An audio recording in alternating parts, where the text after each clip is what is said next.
Look, Mama. What are you doing eating orange peels? You eating my orange peels? You silly girl. I didn't know you wanted these. Usually you don't want them. I would have fed them to you. Yeah, that's milk. Good sheep. Ugh.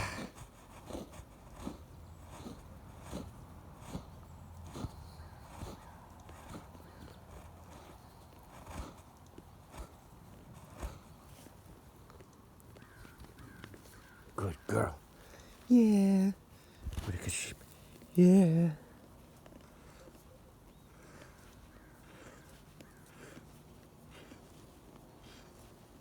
At this point, I got to drink some to make room for more. Just got nothing but cream from there, but I'm gonna drink the milk out from underneath it.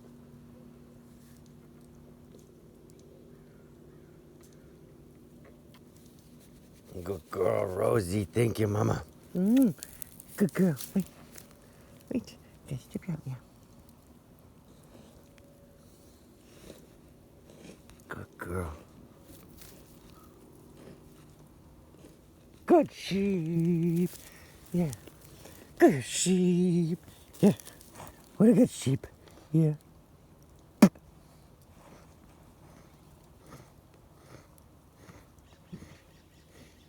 Good sheep. By me milking with the bottle held to the side like this, nothing can really fall in. So you don't get dirt tea. Most people milk into a big bucket and let dirt fall in there, and then they filter everything out, which just all that is dirt tea, dirt milk tea. But this prevents anything from falling in at all, so you don't get any tea. And most importantly is it allows you, because you don't have to filter it, it allows for you to retain the natural separation between the milk, the water, and the cream right now.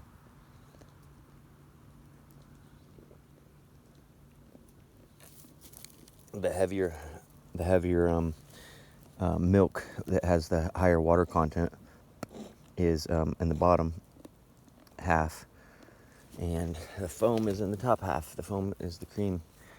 So all I gotta do is pour off the milk from underneath the cream by holding the spoon over the entrance of this bottle, and then you end up with skim milk being poured out, and you end up with the full cream being left in. And that's the only natural way that I've discovered that you can separate the cream from the milk. Otherwise, you need a specialty machine that is really expensive, really difficult to maintain, really difficult to operate, and it's heavy. Weighs like 10 pounds at least. Good girl, my Rosie mama. Good girl, my Rosie mama. Good girl, my Rosie mama. All right, last squirt. This one's the last one, right? Yeah, that squirts. Thank you, Rosie. Oh my goodness, oh my goodness, oh my goodness. Oh my goodness, oh my goodness, oh my goodness. Oh my goodness, oh my goodness, oh my goodness. Thank you, Mama, yeah. Thank you, Rosie. Oh my goodness. You're the best, Rosie. You're the best. You're the best. Thank you, my Rosie. Thank you, my Rosie. Thank you, my Rosie. Thank you, my Rosie, yeah. Thank you, my Rosie. Thank you, my Rosie. Thank you, my Rosie. My Rosie, yeah. Gosh, a half gallon a day of sheep milk is 2,100 calories. Whereas a half gallon of goat milk is only 1,300 calories. And cow milk is only 800 calories. It's ridiculous. Sheep milk is the best. Sheep milk is the best. Sheep milk is this literally is almost twice as potent energy-wise and vitamin-wise as goat milk. And it's literally almost 3 times the potency and the nutritiousness of cow milk.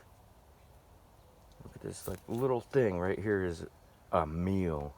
This little thing right here is 500 calories, 525 calories.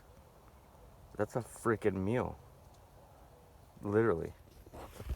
This is what I do every morning.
There.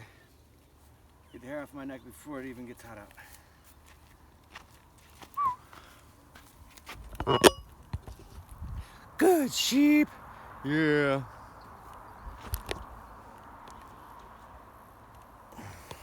I got the electric fence on yesterday after scaring those the rams back in from wandering out, and I just went to leave, and they ran through the electric fence with it hot.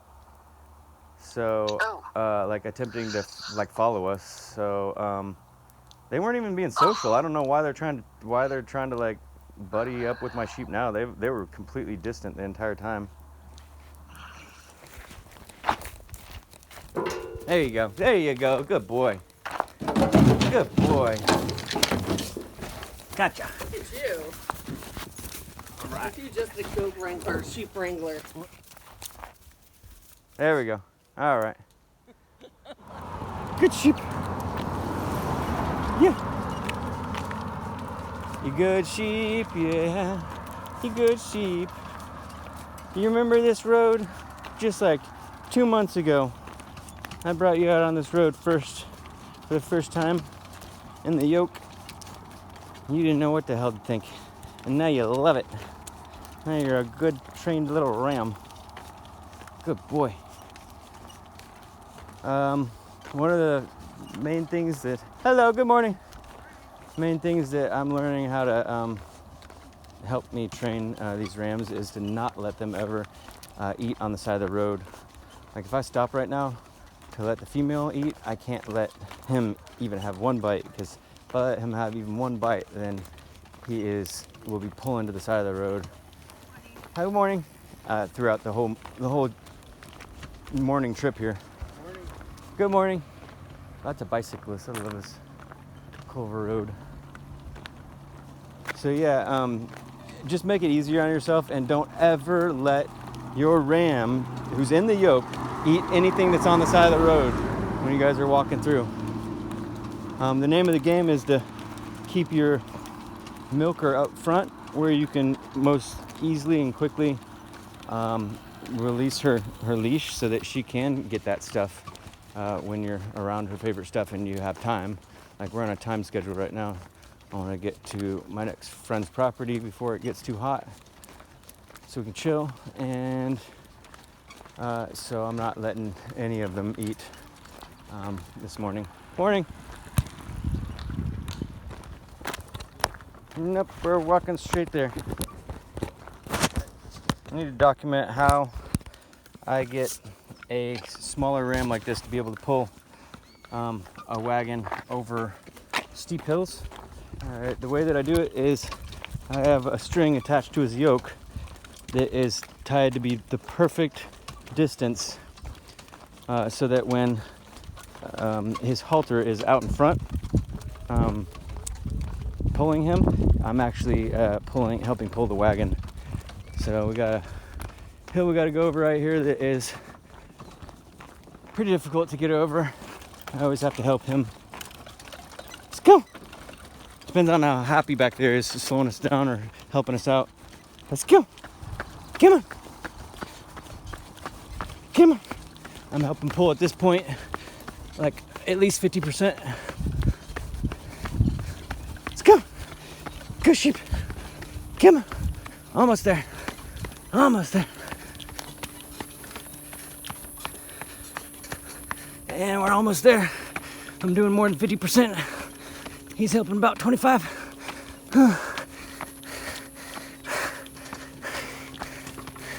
And Happy back there is actually hindering us. As you can see, all of the fucking ewes are hindering our ability to get over this hill. All of them have their leashes taut, not helping at all. Thanks a lot, girls. Good sheep. Yeah. Good sheep.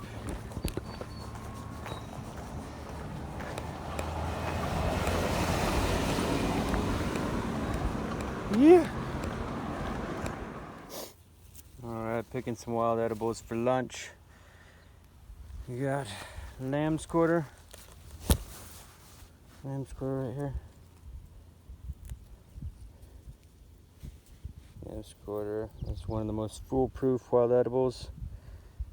It's got this white like trichomes that grow on the leaves, and they kind of concentrate more visibly towards the center. As you can see, like this leaf, it's got more of the trichomes, glistening trichomes near the center, and not so much at the tip. The bottom side also has those trichomes,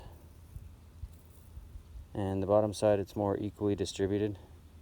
It's like along the whole bottom, whereas on the top, it's primarily at the bases of the leaves on the top. One of the most foolproof and no poisonous lookalike wild edibles. And another one that is really reliable are these purslane. This is purslane, and you want to harvest the tips of these, the growth tips, because the growth tips are where the seeds start to be produced, and when plants start to go to seed, then they're not nearly as tender and palatable, and they start to create chemicals that are not as healthy for you, like oxalates. So I try to pick the crowns, the growing crowns, and that will hold the seeding cycle back, so you can come back and harvest them. This is purslane. Purslane is a succulent wild edible. It's one of the only succulent wild edibles. It's also got a glistening bottom side, but it's not due to outside trichomes. It's due to the structure of the inside of the leaf. The structure of the inside of the leaf gives it a little bit of a glistening appearance to it. It's got far less pronounced veins like all succulents, but it's got yellow flowers too. And with those indicators, it's also one of the most foolproof wild edibles with no poisonous lookalikes. And then we got amaranth. This is amaranth. Doesn't have quite as tender of leaves to eat raw, but cooked, they're just as good. Amaranth has seed, though, that is very valuable. It'll be going to seed here in a little while, so you might actually want to not pick the crowns on the amaranth, and just pick the best secondary leaves, tender leaves, because the crown is the most tender, and then the base leaves, like this leaf right here, is going to be the least tender, then it's going to get more tender, and then the crown is going to be the most tender. So you might want to pull these secondary leaves so that they can go ahead and go to seed, and you can collect those. Some foraging strategy. Maximize your forage. Right. Potatoes with purslane, amaranth leaf, lamb's quarter, wild dried parsley from last year, still strong as ever. So awesomely preservable. I love that parsley. I'm grateful to have found it as an awesome herb. And I have all of this cooked in my sheep's kefir whey. And I got some wild mustard left. All with my sheep's blue cheese on top. Yeah, get it. Oh, and some rosemary that I picked off the side of the road. Rosemary, potatoes, and cheese go so perfectly. Mmm.